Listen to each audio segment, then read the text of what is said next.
Yo, what is going on YouTube? It's your boy Dan, aka aDrive. I'm bringing you guys a brand new video today. Today we're going to be ranking all of the main series Pokemon games from the 3DS and before. And we're going to be putting these into tiers, S tier to D tier. Give you guys my opinions and some little stories and anecdotes from some of the Pokemon games that I've played in the past. I'm actually pretty excited to make this video and I hope you guys are as well. So be sure to let me know in the comment section below which video games in the Pokemon franchise rank at the top of your list. And be sure to hit that like button down below whether you agree or disagree, because sometimes people just get mad at me if they disagree, but it's all good, man. We're gonna have fun either way. And like I said, this video and how I rank these various Pokemon games is going to be based on kind of my experiences and my general thoughts of the games overall.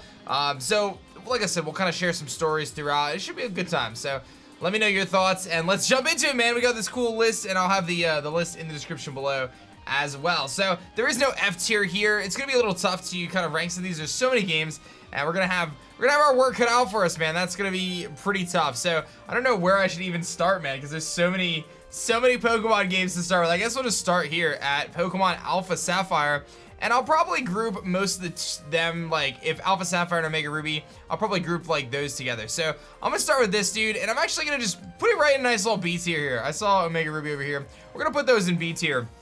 Pokemon Omega Ruby Alpha Sapphire were really awesome remakes. I actually super duper enjoyed them. They're one of the main games that I kind of played coming into the Pokemon content creation scene, and I have some pretty fond memories of them. So in terms of remakes, like they really stand out to me in terms of just a lot of cool features like Mega Evolution and stuff. But I am gonna put Emerald a little bit higher, because to me Emerald was like the game that I remember as a kid like playing the most. I remember Battle Frontier. I remember getting into competitive Pokemon in Emerald. I remember kind of discovering shinies at kind of a more interested level from Emerald. So to me, like Emerald just was a game that I played so much. I remember in the Battle Frontier there's this like glitch you could do to like multiply items, and I remember like breeding for things. I remember I got so excited when I got my a Bibarel with like 3 perfect stats. Like I have these kind of faint, very distant memories of playing this game like super extensively, and I just love the Battle Frontier. So I do hope that that is a feature that does return in future games, because Emerald, like I said, I haven't like had much of a desire to go back and play it, but to me, like as a kid, that game just like, it just jumps out to me so much. Like I just had such good times playing that game. Ultra Sun and Ultra Moon, I'm actually going to put in A tier as well. And I think that this is probably going to be a relatively unpopular opinion, but I really liked Ultra Sun and Moon. I really liked the Alola region, and I liked a lot of the kind of features that were put in the game. I think the problem with Ultra Sun and Moon for a lot of people is you have to look at Ultra Sun and Moon. You can't really look at it in a vacuum, right? Like people always look at Ultra Sun and Moon and compare it with Sun and Moon. And I think if Sun and Moon didn't exist, Ultra Sun and Moon would have been amazing. And as a result of that, I'm actually gonna put Sun and wherever Moon is. I don't know, or that was Moon. I don't know where Sun is. Let me find it so I can get it off the list here. I don't know why I'm blind right now. It's somewhere on here. There it is. I'm gonna put those in D tier. And the reason, again, kind of piggybacking off my previous statement here, I think if I like Sun and Moon, but to me, if Sun and Moon never existed and Ultra Sun and Moon was the only game, I feel like it would have been a much better situation for a lot of people. The problem with Ultra Sun and Moon is it kind of gets knocked down a few pegs, generally speaking, because it's so similar to Sun and Moon. So I really feel like I kind of feel gypped by Game Freak in this situation, because I feel like they generally and genuinely made Sun and Moon with the intention of leaving features out so that way they can include them in the remake game. And while I get it from a business perspective, as a fan, it just stinks that that was the case, because I feel like we kind of got shortchanged. And while I'm glad that we had a game like a couple years in a row to play and explore, I just didn't feel like there was a big enough difference between the two. So I'm trying to evaluate this based on like pretending like Sun and Moon never existed and just looking at Ultra Sun and Moon. And I have some really fond memories of the Alola region. I really like a lot of the Pokemon. I really like the design. And while I really like gym leaders more than trials, I feel like the trials shakeup was kind of cool, and there was some really like endearing features about the game. So ultimately I'm gonna put Ultra Sun and Moon in A tier, and I really pretty stand like by that pretty strongly. I'm gonna put Pokemon White and Pokemon Black in C tier here, and it's a very similar kind of reasoning. I really liked Black and White too, so I guess I'll kind of just piggyback off of that. We'll put those here. This is probably the least played Pokemon game for me, is Pokemon Black and White 2, which I can't seem to find the other version. For some reason I'm blind again. I have gone blind once again. I don't know. That's Black 2. I don't know where White 2 is. There it is. You know, for some reason, like, this is probably my least played Pokemon region. I do have like good memories of playing through Black and White. But to me, I just felt like Black and White 2 was just a better game. Like, I kind of liked where you started in the game and kind of the new kind of restructured route system, the new gyms and stuff like that. I kind of like how they developed like Sharon and I think her name's Bonnie and stuff. So I thought that was cool. Overall, I just feel like the second versions of the games are generally better. So those are going to typically rank a little higher for me. So yeah, that was kind of my thoughts there. Again, it's so weird because Black and White, like the Unova region, was definitely the region I played the least, which is kind of strange. But anyway, moving on, I'm gonna put SoulSilver and HeartGold in A tier. This game is just so, dude, so magical. I don't know if it's just the Pokemon following you or what it is, man, but something about HeartGold and SoulSilver just resonates with me, man. That game, I just have so many good memories of it, and it's one of those games that I could always go back to, and like graphically, I feel like it's on point. Like storyline can be a little bit slow at times, but I think it's just the nostalgia bug gets you, and I think the Pokemon following you just makes such a huge difference, man. I don't know what it is. Like, that one feature just stands out so much above so many other Pokemon games, and it's such a simple thing. It's like really just an aesthetic thing, but I think just having your partner Pokemon kind of follow you on your journey is so magical. I don't know, it sounds like super cheesy, but for some reason, like SoulSilver and HeartGold, like they just jump out to me. And you know, I have one of my kind of best shiny hunts ever. I mean, you could say best was shiny Chikorita. For those who don't know, I was shiny hunting for the starter. It was a starter that I always wanted when I was a younger kid, and I had never gotten it. So when I was streaming, I tried to get it. I got Cyndaquil after like 1,300 encounters, and then I failed it. It kind of goes down in history as like one of the most epic Pokemon shiny fails ever. And then it took me 150 hours of hunting again to get a shiny Chikorita. So you kind of look back at that story, and I still have that Chikorita. It's a Bayleaf right now, I believe. I should probably pick back up that badge quest one of these days, because I really feel like it wasn't too bad. Let's Go Pikachu and Eevee is, I'm gonna rank them next. I'm actually gonna put them in I'm gonna put it in B tier. I like Let's Go Pikachu and Eevee, man. I really do. I understand that, like, I feel like you have to look at Let's Go Pikachu and Eevee in kind of a situation of like, all right, I'm gonna play this game for 25 hours and I'm gonna kind of just go through that. And I feel like for what it was and what it was designed to be, it was a home run. The game does not have any post-game content. The Master Trainers are pretty much garbage. The shiny hunting methods are more or less kind of garbage. And, you know, it definitely lacks in a lot of areas, but what it was meant to be was an introduction to Pokemon on the Switch and kind of trying to gravitate some of those Pokemon Go players into the console style of gaming, and I think it did that. And I do like Let's Go Pikachu and Eevee. Like, it definitely has its flaws.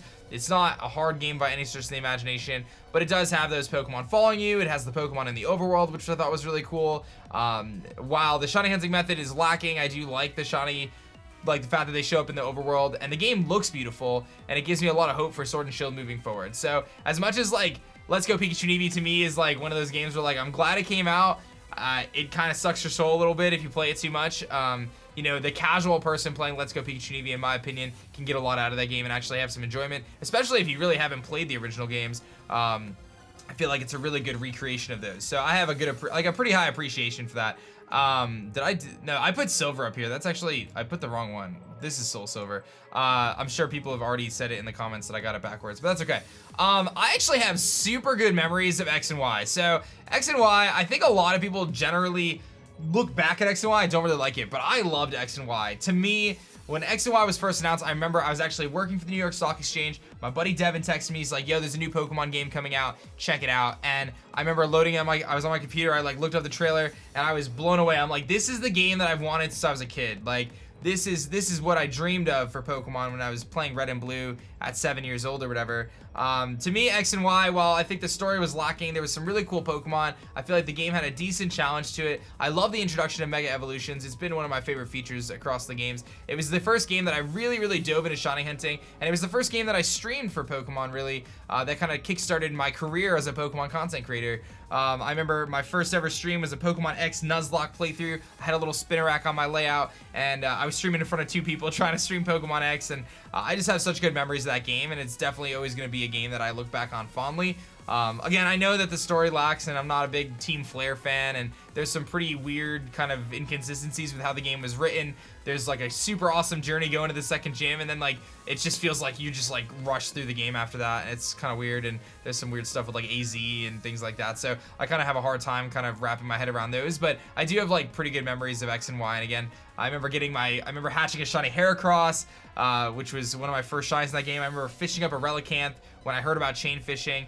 I remember hatching a shiny Surskit and just being stoked about that. And I really got into competitive. I was breeding up competitive teams, and I had like a box full of competitive Pokemon that I trained up, and like shinies that I had friend safari'd and got in the right natures and all that stuff. So there's a lot of good memories for X and Y, and you know, it's kind of one of the games that I played pretty heavily competitively too. So I definitely really like those. I think we're gonna take a look at, I think for me, like I have to put Red and Blue in the highest tier. And I know I'm a Gen 1er, and I always say, like, I don't necessarily feel like Gen 1 is the best gen, but I just have such, like, respect and good memories towards Gen 1 that, like, I can't peg it down on the list, because there was something so captivating as a young child. I was probably 7 years old or whatever when Pokemon first came out, and I played Red and Blue when it first came out, and I remember distinctly I was too little to really like understand and have the patience to read the game and like understand what was going on. I had to ask my sister, who's 7 years older, like, Christina, how do I get like a Pokemon? Like, what's going on? I just didn't realize you had to like talk to the professor or walk in the grass or whatever. And once I got my first starter Pokemon, it was just, dude, it was over. I just was booking it through that game. I remember using the Missing No glitch on Cinnabar Island to get like all sorts of stuff. I remember having my Pokedex completed. I had the link cable with my sister's game. I distinctly remember buying my sister, well, with my parents' money, a link cable for her birthday so I could use it to trade, which was, of course, little brother syndrome there. Like, I was like, Christina, I got you this link cable, but really, I was really vying for myself and advocating for myself so I could trade with myself, so I could finish my Pokedex. I remember my game and Pokedex getting wiped because I caught those Pokemon that you weren't supposed to catch with the Missing No glitch. I lost my level 100 Charizard, and I remember crying on the staircase to my parents about how distraught I was over the situation. And I just have such good memories of playing through Red and Blue. And again, I know the game's not perfect. I know graphically it's very lacking, but at the time it was magical enough to captivate millions and millions of people to be interested in the franchise and ultimately get us to where we are today. So I just have, like I said, such fond memories of that game. And I kind of think back to Leaf Green and Fire Red as well. And, you know, while I haven't played them super extensively, when I look back to kind of what they did as remakes, I just remember the huge graphic, like, kind of jump from where they were before. And I really, really appreciated Leaf Green and Fire Red kind of growing up. And they were really great games on the Game Boy. So again, I definitely have a tendency to really appreciate Generation 1. So with that said, I kind of have to do that. I'm gonna actually put Yellow a little lower though, just because for me, like, using Pikachu and kind of being stuck with Pikachu just didn't do it for me. I don't know. I've never been like a big Pikachu fan.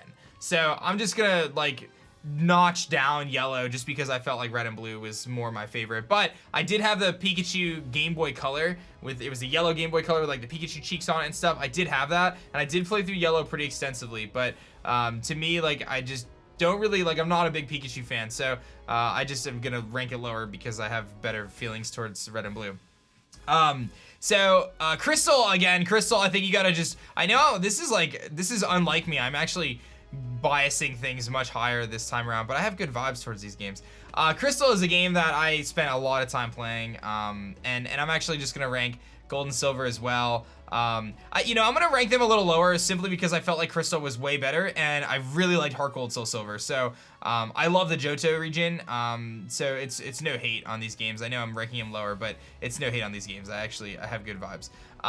But Crystal, to me, like I said, I just have such good memories of playing that game, and I actually still have a copy of Crystal somewhere in my office. It was one of those games that I like played a crazy amount. I'm gonna rank Ruby and Sapphire pretty low.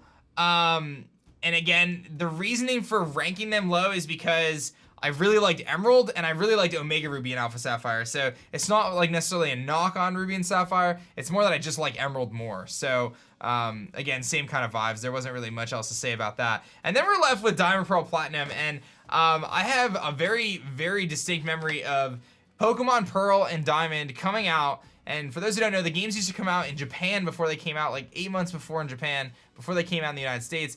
And my stepmother happened to be in business in Japan at the time, so she brought me home a Japanese version of Pearl, and I played through Pokemon Pearl in Japanese before I played through it in English. I remember having my Turtwig and my Torterra. I remember doing the Void glitch with the Underground to be able to get to Shaman and Darkrai, and you can kind of like manipulate through the map. You like, when you went to the Elite Four, if you like turn around and try to surf into the darkness, you could like glitch into it and do all sorts of crazy stuff. And like, I just have like pretty cool memories of that. So I'm gonna actually put these dudes right here because that's fair, and then we'll put Platinum like right here because I just feel like that's that's pretty solid. Because I feel like, again, generally the kind of remake versions or the better versions, you know, are pretty solid there. So I would say I weighted this list pretty highly. I definitely favor HeartGold, SoulSilver, man. They're so good to me. I think if I like look back, I maybe put X and Y a little higher, but there's just something so magical about Red and Blue and HeartGold, SoulSilver, man. Those games just super duper jump out to me. I think maybe Fire Red, Leaf Green I was a little too nice on. Maybe I'd probably knock those down a little bit.